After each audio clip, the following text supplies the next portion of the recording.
Thank you. So ma'am talked about, we need to keep it quite energetic. So I'll try to do justice in terms of making it as energetic as possible. In fact, just a while back when we were having a discussion about this whole thing on sustainability, which is actually a reality, the conversation went actually quite passionate, and I'm hoping that we'll continue with that passion on this particular forum. So far, what we have explored, as my colleague Arnav, when he was moderating the session, as well as the presentation which he had done, we know that ESG is actually reshaping the corporate strategy and operations. And as ESG becomes central to the business strategy, and when we're having a conversation just at the back door, we actually see that it has become quite important and critical into the ecosystem of the organizations. And one particular aspect that we were discussing was that it is no longer around risk management. It's more around how we become more innovative, how we become more future ready, and we are adaptable to changes as well. Because as we go along in terms of implementing, various aspects around ESG, it's important to be adaptable because there are a lot of unknowns which come in the way, and we need to quickly adapt to those changes and then make sure that the implementation, at the end of the day, turns out to be successful. With this context, we'll just try to see how Indian businesses are embedding ESG into their core operations, and in terms of using various data-driven tools, coming out with predictive analytics, and the reason being that today the kind of data which is actually available is humongous. More so, not only just humongous, but how do you bring it all together and make meaningful insights out of it? So how we could use data, how we could use technology, how do we marry it and put it all together, so that at the end of the day you are able to provide meaningful dashboards, reporting to the authorities, internal as well as external. So without much ado, I would probably just start the session. The first thing is essentially around what's the role of technology in driving ESG initiatives. While I was just prepping for it, one of the things I recollect was my ex-boss. He was a tech geek, and I always used to say that technology should actually bring down the cost. And tech cost should actually go reducing over a period of time. But apparently, he mentioned that tech cost will never go down; it will always go up. And the reason being that there will be so many multiple use cases which will evolve over a period of time, and without tech it will not be possible to actually implement those kind of new age solutions which could be there, and ESG is one of them. And there was a recent survey which IBM had undertaken, where the response of almost 98% of the businesses was that their IT cost is actually going to go up, especially in terms of implementing ESG related aspects into their ecosystem, making sure that the environmental is sustainable. So with that, I'll first start off with Mr. Mullick. In terms of what's your view in terms of the evolving role of technology in driving environmental sustainability and achieving broader ESG goals? I think it should be working. Yeah. Hello. Yeah. No, thank you, Alok ji, and a pleasure to be here. Pleasure to be amongst friends and acquaintances as part of the panel. I think in terms of the marriage that Alok ji are talking about on the technology and in the ESG side. At TERI, some of the work that we are doing, we clearly see, and there are champions sitting alongside me. We see that we are not in a age of change. We are actually in a change of age, and we see that leaders today are increasingly looking at this marriage as a business continuity proposition, where my decisions today, how it kind of looks at the future, how I am using predictive analysis, technology forecasts into my business continuity plan is a key to success today. we increasingly see a very important aspect about the earlier presentation that we are also seeing on the various moving standards and regulations. I think today an important point on how my system, my data system is interoperable across frameworks and standards is a very, very important point, that the industry, in the, industry today, both the large and the medium size, needs. The way in which, it would not be mere compliance, but how do I look at, using the data for my decisions? How do I look at, using this data, for my, to engage with my suppliers, to engage with my, with my customers becomes, very, very important. Very recently, we concluded, a work where we were implementing, a digital twin project for a distribution company. And interestingly, the push, comes from not just, tracking customer satisfaction, but to deal with the problem of how much renewable energy do I need to pick up from the, from the open source market. The digital twin is helping the DISCOM to have an advanced demand response data for them, which becomes part of an integral dashboard for them on their renewable energy procurement strategy, as well as then providing it to the customers. Understood. Yeah. It's, and the examples are are mind-boggling. What we also see is, we were talking about the competencies. How do we also equip these new age technologies to a to a colleague who has just studied electrical engineering is also a challenge that that we will need to Address. Sure. Thank you so much. Dr. Garima, you want to build on what Mr. Mullick just said? Yeah. So first of all, let me also thank you for having me here with such a dignitaries with me. Now I'll just start with going a little bit back and then talking about the role of technology in the ESG. So I represent here Indian Institute of Corporate Affairs, which is a policy think tank and capacity building arm under Ministry of Corporate Affairs. And when we were drafting this national guidelines on responsible business conduct, from which the BRSR has emerged, the updation from NVGs to NGRBC itself, the one of the big thing was getting, data. Right. Right? Asking questions which are more quantifiable.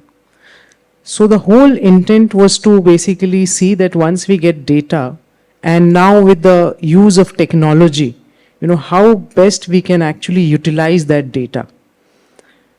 We all know that technology is not just an enabler, but it's a bedrock of every sustainability initiative, I would say. So from that perspective, whether we talk about AI, whether we talk about blockchain, whether we talk about any satellite, monitoring and managing, it is extremely helpful. For example, we were advising one of the big PSU in their entire ESG journey, and let me share that we were saying that why don't you use, during your materiality assessment, if it is powered with AI, it can help you anticipate the risk, plan the risk, and take some strategic, changes, whatever is required. Because ESG is, we are talking about sustainability or ESG or you name it any other fancy word. It's primarily, I often use the word responsible business. Right. So it's not just about, that you are making a policies and doing it, but once you utilize these technology, it even helps to navigate throughout your operations, the business operations. And in today's time, when we are so much talking about value chain issues, Right. I think there it has a very, very important role. Now, one of the big, even the Tata Group companies where we were actually helping them in their business in human rights, the policies. And there also, it was found that, as Professor Mullick also said, that there is a need to have some specific dashboard. Right? So sustainability or ESG is no more a group of 5 people can do it in the company. Right. It's not just, it's an interdepartmental. You need data from throughout your organization, even through your value chain if possible, right? True. So in that perspective, I think it's not at all possible without technology. I mean, so these are the practical examples for, and if I sound a little bit, generic, we know how chat GPT is changed. Even, the questions that has been posed to me, I can just put it, I get an answer to it, what to speak on it. But I mean, we need to also see that technology is not being just misused, right? Like we are all speaking here, are sharing the practical examples, right, how the businesses can actually benefit from these kind of the tools. So while updating the entire, BRSR, making it more quantifiable, and we have come up with a BRSR dashboard. IIC has already released for the year 1. It's little slow because we are a government think tank. The procedural approvals take a lot of energy and time. But yes, it's a public dashboard. So it's very much there. And the intent is that it even helps the peer organizations to see, right, that what is being done. Right? So if I also go back even to from sustainability to even to CSR, the government, the MC has come up with a CSR exchange platform. What is the purpose? The purpose is again the same. So for sustainability, and it's all like, it's a one circle. I often say that if we talk about ESG, CSR, or, any other environmental related issues, it goes to a one circle approach. So we need a technology. And it is also related to sustainable development goals, right? True, so we need technology from a government perspective also to see that in a specific geographical location, what is required, what is happening, and with this satellite and all, we can actually do a real-time tracking on, say, biodiversity footprint, on waste streams, on water uses, on carbon emissions. We know what we breathe in Delhi, right? It's critical. Right. So with that kind of a specific data, then there could be a policy, right, then there could be a business action on it. And so together, it's like a PPP model where we work on a common agenda to it has to be a common progress on that. So I believe, and from IICA perspective, that is all where we are focusing. We are also doing, building the capacity of businesses. So not just to understand the basic theoretical issues, but also to see how practically dashboards can be actually utilized. Right? So we see a lot of dashboards are there in the market, and a lot of companies even ask us that what is better, and I say that I have no idea about these technology, in detail. But yes, I can just tell you that what are the critical issues that has to be there. And one of the things is that, whilst we try to implement all of this, and you raise a very interesting point around the fact that at the end of the day, there are various departments which have to actually come together, to collaborate together. And just taking a point from you, I would just want to probably take it up with Mr. Nikhil. Especially around, we find that integrating ESG into digital roadmaps requires cross-functional collaboration. And, everybody at the end of the day, they work in silos, they have their own KRAs. So how do we bridge this particular gap in terms of making sure that there is cross collaboration, which is there, making, to meet the objectives of the organization? Yeah, no, thank you. I think, hi everyone. So let me tell you something about what I do. I look after digitalization, and my mandate is to purely support sustainability and energy initiatives. So first and foremost thing that you need to do is communicate. Now, many times what happens is we don't go out and communicate. That's the basic primary fundamental thing that we miss. So start with communication. Identify who are the right stakeholders. Make sure the need of the business and problem is solved. So technology is something that, so don't implement technology and then define the problem. First define the problem and then go out implementing the technology. Here are multiple examples that we can look into, like, reporting and compliances is one part. But at JSW, we are looking beyond how I can actually implement certain projects and add value to the business as well, where I am, whatever commitments different business vertical would have, to achieve those commitments, I need to go out and do certain amount of reductions, certain amount of optimizations, enhancements. So use of optimal technology or right technology is something that we should do. So starting with the problem statement, communicating with the right stakeholders, and then implementing the right technology is something that you need to make sure that you're doing. You need to learn and unlearn fast. You don't need to get, in the fast-paced world, if you get married to one technology and one problem statement, there is a possibility of hitting a dead end. You need to realize that if it's not progressing, what is the alternative way?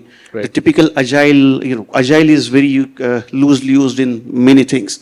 So making sure that there is agility and defining the implementation process is something that would definitely, I believe, help in progressing. Thanks. Sure. So Mr. Gaurav, given the fact that one of the largest group, Vedanta, that you represent, and I'm sure, implementing would even be much more challenging given so many business houses are there. So how do you manage this particular aspect of bringing everybody together? Firstly, thank you everybody for being here. Thanks to DNB for having us on this panel. I think just picking up from where Nikhil left off, when we started implementing a technology solution for all of our ESG data, right, and just to give a perspective to the room here, we are, I sit at the center group level, and there are 10 businesses that we have to manage. That's roughly about 1 lakh data points across all of the businesses. If I look at every element of E, S, and G, and there's more coming, right? With BRSR is evolving itself. We have supply chain data coming. We have requirements from CBAM. There's going to be requirements from the BEE. So this is an ever-expanding pool of information and data. We actually saw this as a change management exercise. And the moment you look at it from that perspective, you know that there is the communication piece that you have to get in place. You have to be able to define the problem, not just for you, but for all of the individual departments, CEOs, function heads, who will then be the users, ultimate users of that system. And do an iterative process, because you are going to meet roadblocks. You are going to see certain parts of the solution work, other parts of the solution not work. Adoption will be a curve that you will have to get over, right? So we've gone through all of those pieces, and really it is about continuously trying to reinforce the system. One of the things that we did at Vedanta was we set a very, very defined deadline, right? That after such and such day, after such and such date, we will not be accepting any information coming to us using Excel sheets, using emails, etc. When you do that, that first 2 months, you will have a lot of blanks because information is flowing to you through Excel sheets. And it's very tempting to take that information and make a dashboard out of it. But, you resist that temptation. You keep on reinforcing this idea that technology solution is the way to go, and your organization adopts, right? So it's not one thing, it's a multiple set of things that needs to happen. It is iterative in nature, and that's the only way. It's a continuously learning process at the end of the day. With large organizations, multiple departments, plug and play does not work. It has a lot of customization, and with customization comes its own set. So it could be a combination of bottom-up approach and with a top-down approach as well. So that's how. So the stick is very important. Thank you, sir. And I think as we are talking about how ESG is critical and important, the underlying thing is about access of data. And data has been pretty close to my heart because I've been handling data day in, day out. Like globally, we have some 600 million companies and we access data from 30,000 sources across the globe. And every day is evolving and every geography is evolving, with GDPR guidelines, with India having the privacy guidelines, so on and so forth. And as you talked about, 100,000 data points, across organization, it's a humongous task to bring in all together. So how does, to Mr. Mullick, the question would be that what are the emerging technologies which can actually be leveraged, just to make sure that we are able to improvise on the energy management and it supports the sustainability? Thank you, Alok ji. One of the things that we are, increasingly seeing is the the kind of technology platforms that needs the so to say the energy transition pillars. And when we look at the energy transition pillars, there are five pillars that we are seeing where there is new new kind of data inputs that are required. One is on grid connected renewable energy. Second, on the energy productivity and on energy efficiency. The third is on new energy solutions, which is say green hydrogen or biomass related. The fourth is on the battery storage solution. And the last one is on anything which is behind the meter, initiatives that are happening. We are seeing that the importance of digital twins and the how the technology platforms can understand and integrate across these five pillars are becoming increasingly important and central. The other thing which is also becoming coming to the center stage is transparency. And like Nikhil pointed out, communication. We see that transparency becomes a center stage onto these digital digital and tech solutions.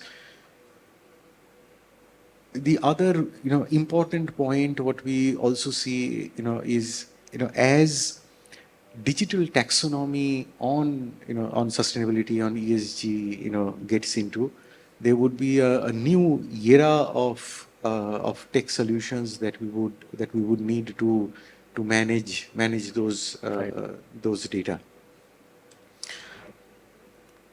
We reckon that education awareness that Dr. Dadhich was talking about becomes very, very important for the tech to understand the the people, and the people also then to understand the tech. Education awareness, doing trials and a feedback loop on how these digital taxonomies are impacting the way a chain of colleagues are maintaining data becomes very, very important. The last point that I would want to place as part of the panel is on the need to provide credible and accountable and data with audit trail. We do need customized tech solutions, and not, like you pointed out, it's not a plug and play system that we would make. We see that there is a huge room of of opportunities and opportunities, as well as then the solutioning. So maybe one approach could be that organizations either build a platform ground up or probably leverage on third-party solutions around it. And so probably just want to have your view, Gaurav, about are there any other solutions which are available third party? We're actually talking about it, so maybe if, Gaurav, you could probably answer and then probably followed by Sarup ji. If you can actually give a view in terms of what kind of platforms are being used, maybe not name the platform, but how these platforms are useful, and what are the kind of challenges that you come across when you're implementing those kind of platforms? Yeah. So I think, as is amply clear, right, when we are talking about sustainability or ESG, data will form the bedrock of everything that we want to do. And it's important because we have to realize what the ultimate purpose of doing this is. The idea is, and it's a cliche, but what you can measure, you can manage. And with sustainability for the longest time, the issue has been that we've talked about these topics esoterically without data. And therefore, the decision making has been, it's seen as a responsibility rather than a business reality. Very different from financial data. Financial data, you have numbers, I can see this is going to cost me more, this is not going to cost me more, I'll make a decision. But what is the equivalent in sustainability in ESG? And that's really what you're shooting for, right? And everything that you build after that has to be in service of that. So the decision making that needs to happen really is to understand how do you take this vast ocean of data and start to transform it into systems from the point of recording to the point of dashboarding, right? And so we're looking at safety, you're looking at fuel usage, you're looking at waste management, water consumption, diverse, your HR systems, etc. For some, there are legacy systems in place. For others, there are systems that you're building up from ground up and tying all of those together. So when when a large business like Vedanta looks at this problem, we try and see, are there systems out there, are there solutions out there that can help tie all of these pieces together. Not everything is perfect. You will never find a perfect solution. Like I said, plug and play is very, very difficult in this space. So you try to find something that you will be able to easily customize to be able to deliver the complexity of your organization structure. Because again, Right. That's the other thing. It's not that the data needs to come from Hindustan Zinc and Hindustan Zinc is one entity. The data has to come from Hindustan Zinc's Chanderia unit, Zone 1, Smelter 1, right? That's your granularity. And then it has to go all the way up. So systems that are able to do that are what we are looking at. How easily we are able to build, scale up, scale down is the other piece. Are we then able to put in the various validation checks? So how is the data flowing in? The maker-checker concept, right? Who's validating it? Who's validating the validator? So that there is an audit trail, there is one source of truth. Historically, for anybody who's worked in the space, you would see that for any data point, if I ask you what the GHG emission of unit A is, and I ask person one will give me one answer, and person two will give me a completely different answer. So there are two sources of truth.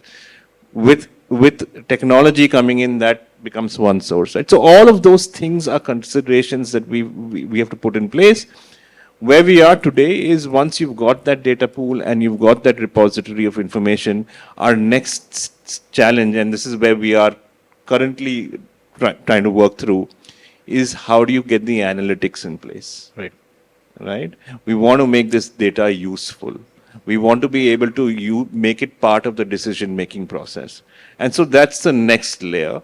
And this is how we see the whole journey evolve. And whether we do it within one system, whether we put add-on systems on top of that, that's really the conversation that is live and that we have on a daily basis. So Nikhil, you want to add on it briefly so that I can... Yeah, sure. No, I think adding to what you just said, Look, don't try to build everything 100% perfect at day zero. If you try to do that, likelihood of making any progress is minimal. So start with some bare minimum progress and then keep on iterating. That's very critical. Many times what happens is data might be in different shapes and forms. So like if you go to our Vijayanagar plant, you'd find there are various types of solutions implemented. As new things come, new things get commissioned, there might be different systems which would come in. So identify a platform which would cater to most of your needs and keep on upgrading. So looking for next, excuse me, next generation solution would always help you. Of course, I can go on saying a lot of things, Right, but yeah. right. Sure. Thank you so much, sir. So whilst we talked about, data technology, trying to merge it, and, as you were mentioning about the fact that at the end of the day, why we are doing this, we want to get real-time data, we want to have analytics on top of it. And Dr. Garima, actually, you talked about, the dashboard which ISCA has been built. So what are the kind of best practices which are there in terms of having these kind of dashboards and making sense out of that particular information? If you could just a little bit, yeah. Yeah, briefly, if I just highlight that, when we were actually looking, because we have done a detailed analysis of the various BRSR reports as per our research projects. And we, as mentioned by Gaurav ji also, that we found that in their BRSR report, there is a different language, different data point. In their some other sustainability report, there is a different narrative which has said. And we tried to basically connect with their, English as well as the data. And we found that it was so much, the data was so much fragmented that we were not able to, come up with some specific achievements or the contributions done by the organization. So that was one of the thing. Second is also important point is that we are getting data, right? But we need to get some sector specific data. That's something which we are already working on, because what we are getting is very, very generic, applicable to all the sectors, but few hard to abate sectors, we need different kind of a data from them. So that's the one point. Second is that this data from fragmented reporting to integrated performance management is very, very crucial. So there are various analytical tools which are doing a lot of good analysis, but every analysis, as mentioned by both of them, has to be connected with the action. Whether it could be short term, it could be long term, because you can't just act on all the analysis on day zero. But there has to have a strategic, the roadmap plan for that. So these are the some, without naming the organizations, is our findings on the data. Got it. Thank you so much, ma'am. The other bit, essentially, I think, when we talk about building all this data, the challenge is always around, cybersecurity risk, which we come across. And it has become a very key component from a governance standpoint, I would say. In fact, I think we read somewhere the recent survey which was undertaken, only 53%. Yeah, ma'am, please. Yeah, sure. Just Please, want please. to add one important aspect of our case study or best practice is that how to use data for stakeholder engagement. Yeah. Is something very, very, which we found that there has to be a lot of work to be done from the businesses. Yeah, I think if you are able to demonstrate the benefit both to the user and the management, I think if you get that perspective, I think it becomes easier for them to relate and then, implement it in a much cogent manner. I'll just add to what Dr. Garima is saying, because we've seen the conversation shift, right? Now that there is a one source of truth and we are putting some of the analytics together. When we put that, the conversation is no longer, nahi, this is galat, this is wrong, you understood something else. The data is data. Facts speak for themselves. And then the conversation becomes much more constructive of what next needs to happen. So we've seen that, we just got out of a big EXCO meeting yesterday. And sometimes these meetings are fraught with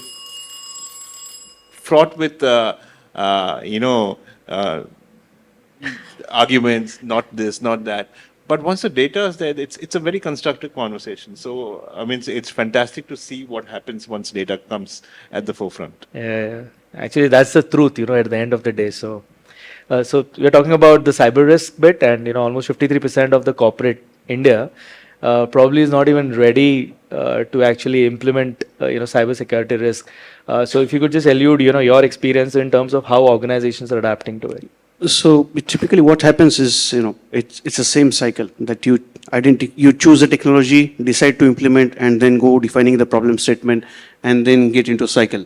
It's a similar situation. So, cyber security, the word is fancy, but the job is not glamorous. The guys out there are battling 24/7, Saturday, Sunday, 7 days a week, 24/7. They have to be up out there, because the penetrator needs to be right only once. These guys need to be right every time what happens. So again, similar, having technology selection, it's always good if it's process driven rather than person dependent. So your technology, while you're doing the technology selection, you should have defined your criteria of what security level, what security measures are needed. You might not do the whole weighting or analysis of security of selected technology, but in the beginning, while you're finalizing the technology, that time itself, you should make sure that your organization's policy is in alignment with the technology that you're selecting. If you do that in the beginning itself, you might realize that something more is needed. Again, IT security guys would often do their compliances, regular checks and balances, but you should also proactively make sure that your tool, your product, your data is in the list of their regular penetration testing or vulnerability analysis. So make sure those testings are happening, and whatsoever may happen, you should make sure that you are not compromising on your cyber security. That's the biggest threat. We are looking, these days, if you see last couple of months, the whole newspaper or the whole, everywhere you're seeing that there is a potential glitch and the systems has been compromised. So the new warfare is cyber warfare. If the data, if everybody has been speaking about the data, if you start getting in wrong data, or if your data starts getting played with, and whatever dashboards or whatever you are seeing, if it starts showing wrong data, whatever decision you take goes for a toss. are going to get at a toss. So it ties back to the same thing: garbage in, garbage out. Yeah, if garbage data is coming to your visualization, the action point that you're going to give out is going to be garbage. So make sure you are not bypassing any security measures and going out, maybe giving. We have spent 3 months, spend a couple of more days and get approval for bypassing security. Don't encourage or adapt to those kind of practices, because those are the vulnerabilities where you give an entrance to the attackers. Thank you so much, sir. I think it's time up for us, but I think we can take a couple of questions. Yeah. Any questions for the panelist here? Oh, we have one here. Very good afternoon. Quite an enlightening session. I represent BSCS Rajdhani Power Limited. I am Munish Sharma. We have been submitting BRSR to our corporate for past 2 years. This is the 3rd year we recently submitted. Went through the same kind of journeys and same experiences. One question, anybody can answer. With the kind of difficulty and the security in place and the technology which is required for the data points, and now the BRSR core being stabilized as for us in the power utility business, there is some natural tendency for a kind of greenwashing, because there are set of data points which are actually there, you can see, but you cannot make out whether, how to you take them out, extract and put them into place and interpret it or narrate it properly. How do we take care of that on a longer run? Because in the past 3 years, I'll give you one specific example. In the past 3 years, when we started doing that in FY 22-3 onwards, the questions were different. There was BRSR at that point in time, and then it has been BRSR core now, what we have been submitting for past 2 years. Apart from the subjective questions, there have been certain data points which are directly not applicable to our set of business, but yes, to our set of vendors, or I would say the value chain upline and downline, they are highly evident, So how do we take care of that, because at the end of the day, every corporate whosoever wants to indulge into this would definitely like to be more responsible and realistic also. So, I think Dr. Garima would like to Add one word answer is that is why we have assurance in assessments, right? And that is where the beauty is that there was so much of greenwashing happening that SEBI has realized. So since I also happen to be in their ESG standing advisory committee, there's a lot of discussion on these points.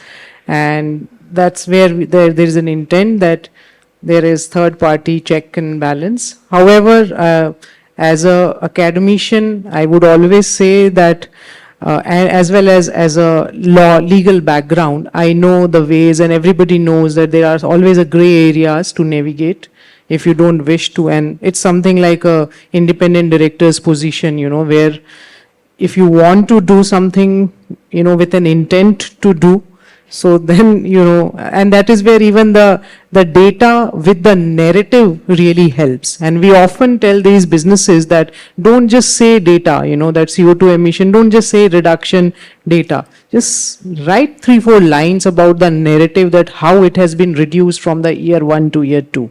That is where the validation happens by you first, by you, by the business themselves. And second is with the third party, there are a lot of different, I would say, the KPIs and the indicators by which they check and ensure that it is being reduced. one recent direct example, and Mr. Mullick can also take cognizance of that, because we have been working with TERI for a long time on many other collaborations.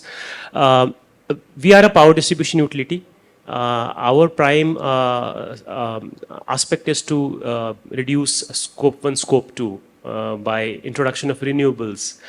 Very recently, we have been taking on to technology, digital twin also, and we have been introducing battery energy storage systems into our network.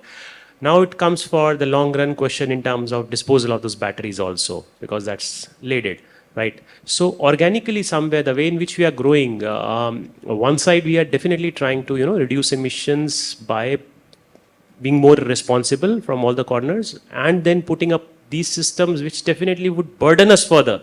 And how do I represent that as a part of the BRSR was a challenge which I faced this year, particularly because the kind of immersion of the battery into my system in past 2 years has actually gone up. And we have huge plans to introduce more BESS into the system and more ADRs. So, I mean, these are certain things which always put you into conflict. As a responsible business, I would say corporate Samaritan, that, how do you take these things forward? Because somewhere we need to be quite holistic in terms of our approach. So I think. Yeah, no, and thank you for pointing this out, and I'm sure this will be other colleagues who are from other power utilities. This will be also true for them. I think two areas that I would reckon that our focus should be, particularly in the power utility business. The first, on when we are doing the carbon footprint calculation, there is the beauty to, and also the business case to include the scope 3, because as we are including scope 1, 2, and 3, there are many of these issues that one can handle. Any benefits that we accrue at the product use stage in scope 3 then gives me a benefit as the primary owner of the system. Point number 2 is also connected to the response that Dr. Dadhich mentioned. Here lies the importance to do a good materiality analysis. Having done a good materiality analysis and also represent this information in the BRSR core format gives the reader and the users of the BRSR report the objective justification on why I am talking about only these issues and not talking about the other issues. A good materiality, we have often seen in that doing a good materiality analysis not only helps to helps in the justification of what kind of data, what kind of the audit trail that we should represent. It also gives an important signal to the risk management framework and the business continuity plan. Can I just Thank say you, sir. 30 Sorry. seconds, right? Yes. So on the greenwashing piece, right? These are complex questions. They're complex scenarios for businesses to play out. So we keep it quite simple. Don't complicate it. Your journey is, you're going to have good years. You're going to have bad years. I think the stakeholders are reasonably mature to understand that. So if it's a bad year for us, or it's a not an ideal year, that's what it is. Put the explanation in and move on. Right? There is a lot of learning to be had in that. I can tell you that FY25 is not the greatest year for Vedanta. We've gone back on some of our targets. But we've also been very clear that the targets have not disappeared. We are still aspiring towards those ambitions. This is a year where we've seen a slowdown, so be it, right? So, I mean, that's the beauty of these standards and these frameworks. They let you tell your story to the stakeholder, and your story is not always going to be perfect. Right. And that's what it is. Yeah, that's pretty much well. I think we can end the note on that probably, because it need not be necessary that whatever you're trying to implement will always lead to the desired results. I'm sure that there would be roadblocks in between. It's all about how you go about in terms of navigating through the roadblocks. In fact, one particular bit is, whilst is just not about compliances, just to make sure that it's just not about compliance, but just from a business standpoint, also it is very critical. And I can just give you one data point. In DNB, we have got a database on 43 million entities. 85 to 90% of the inquiries a few years back used to only be from the US. Just about less than 8-9% used to be from Europe. Now we are seeing that 9% actually moving to about 30% plus. And that coming from Europe. And Europe is pretty much gaga over ESG. So it's just not around compliance. It's also around the fact that it actually helps in terms of building the business as well. So that's where I end the note on, and thanks to all the panelists. Amongst them it's about 7 to 8 decades of experience that they probably are trying to share. We are all around, so probably during the lunch break, I'm sure that people would be happy to engage and interact and share more views and thoughts. Thank you so much.